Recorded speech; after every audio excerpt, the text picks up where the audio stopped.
আসসালামু আলাইকুম এভরিওয়ান, আপনারা সকল কিলা আছেন? আশা করি যে যেখানে আছেন আল্লাহর রহমতে ভালো আছেন। আর আপনারা সকলের দোয়ায় আমরাও ভালো আছি।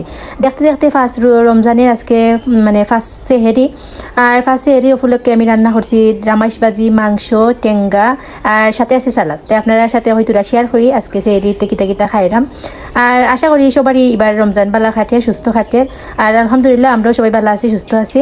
আর এখানেও আমি মানে শসা লই লিছি আর টমেটো। আমি কিতা লাগি সালাদ না ছাড়া ভাত খাইতে পারি না, মানে যে কোনো তরকারির সাথে আমার শসা খো টমেটো খো ভালো লাগে।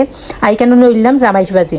আর রামাইশ ভাজিটা যে মজা হয়েছিল কিতা আপনার খুব ভালো লাগছিল। রামাইশ ভাজি মাংস দিয়া, মাংস রাড্ডি উডি দিয়ে ভাজি করছিলাম। অত খানি শুরু করে দিছি। আর প্রায় এখন 3:30টার উপরে বাজে। তাড়াতাড়ি করে খাইলেই না আজানের টাইম হয়ে যাব।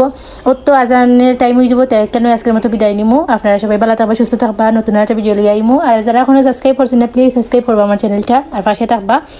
আর আপনারা খেয়ে দুধ হলা দিয়ে ভাত খাইলে অবশ্যই আমার কমেন্ট হয়ে জানাইবা। আমি কিন্তু ভাত মানে তরকারি দিয়ে যতই খাই না খাই দুধ হলা দিয়ে না খাইলে মনে হয় না যে আমি ভাত খাইছি, মানে সেহেরির সময়। ওইটা নিয়ে আমার অনেক কথা কইন, মানে আমার চলাইন। তা আপনারা কমেন্ট হয়ে জানাইবা খেয়ে দুধ হলা খাই না, আমার কিন্তু খুব ভালো লাগে। আজকের মতো এখানে বিদায় নিলাম। আসসালামু আলাইকুম।